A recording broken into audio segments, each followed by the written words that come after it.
Hey guys, Banana Lock here. Welcome back to another Watch Your Realms video. This is gonna be another Ymiret Codex video, and we're gonna take a look at Conqueror's Codex, which is probably one of the biggest whale fests out of all the codex, because it requires the most amount of ancient units, I think, to get the best scores. If you see the top scores, typically most of the units are going to be ancient exclusives, except for Volker and Magda.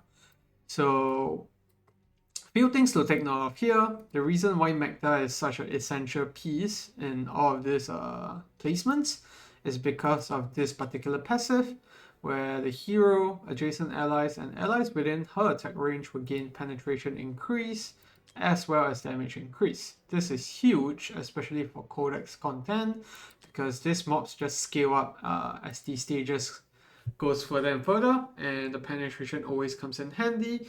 And other than that, most of the other units here you're seeing either have a very long range, like Ardea and Valk, or if it's like a Cerberus, then it's gonna be the part where, when he dies, he's gonna do this AoE effect damage for 20 seconds, which is huge, especially in the later bits.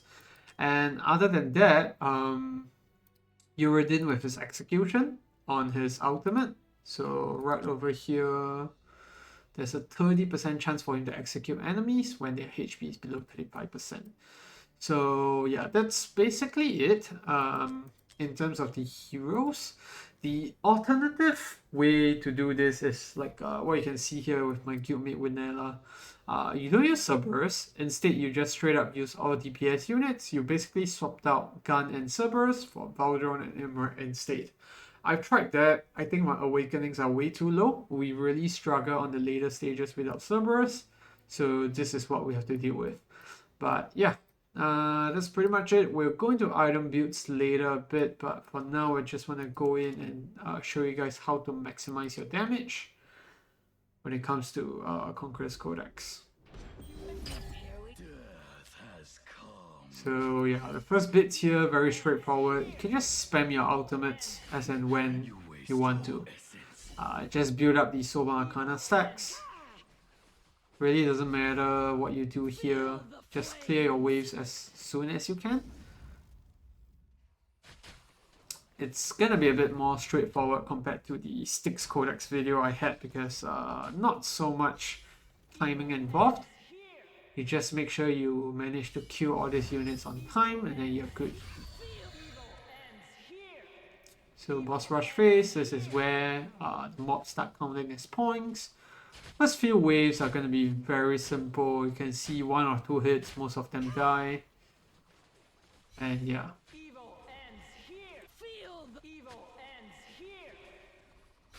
So right about now, you should have 5 stacks of users in terms of skills. So that means your Sober Arcana stack is maxed out. This is when you can still keep things on 2x speed, but you don't cast any more ultimates ideally.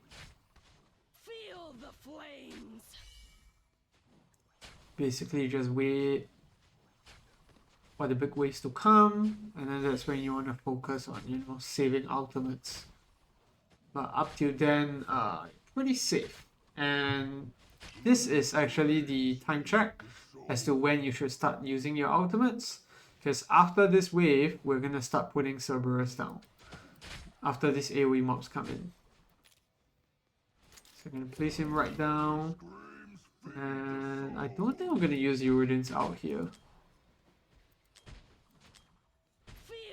Actually, go ahead to pop the Gun ultimate. It does give some damage reduction and extra block for Gun himself. So that's going to come in handy. And the time here to look out for is at 1:35. Going to start using Magda's ultimate. From here on, your ultimates should actually be helping Cerberus to stay alive as long as possible.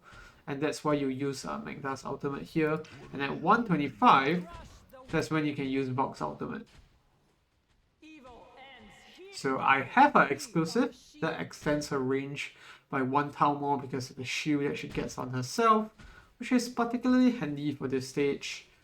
And from here on, you basically just want to pray that your Cerberus survives.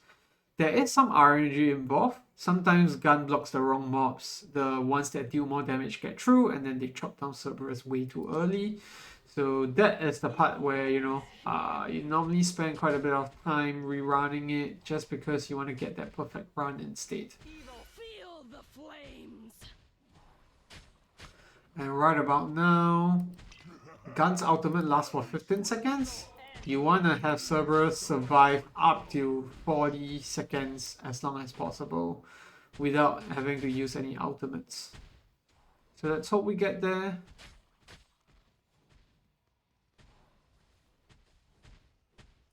"40 seconds. And actually pop the ultimate." So we saw that the AoE effect thing that he has that lasts for, you know, 20 seconds. So that's how long you want to survive for. And the wall is about to break here as well. Cerberus HP is also pretty tight. But basically once this big looking guys come in, that's when Cerberus can die, because you want him to take out these guys. These guys are worth quite a bit of points. You can see the big AoE units coming in as well. And there we go. All the mobs are cleared out. And Magda gets her passive, which gives extra crit damage. And once we wait till about 20 seconds, pop Uredin's ultimate, Magda's ultimate, and you can actually go ahead to remove gun here, because it's just gonna block units and, you know, reduce your damage output. So Ardea gets her ultimate here. And yeah, you can see that if Cerberus survives for that extra 5 seconds, you'll be doing a lot more damage to these guys at the back instead. There we go. 2.47k, not too shabby. 2.47 million, sorry. Not too shabby, but my high score was about 2.54. And awakenings do really matter here, especially on Uredin, Valk, and Ardea, just to get more ultimates out.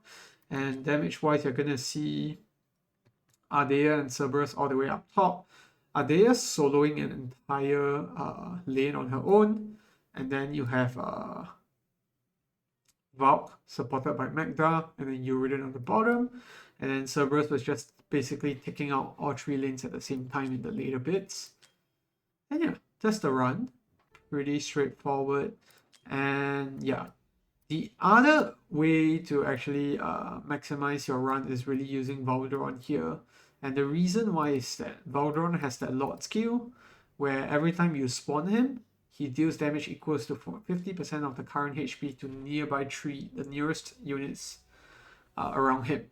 So what this allows him to do is actually, if you look at units like Ymiret and Uredin, even though they are in the chaotic faction, or Ymiret being unnameable and you can put him in any faction, they don't have any way to reduce their HP, which means that they can't take advantage of the Lord bonus where you get 60% extra damage and 30% HP.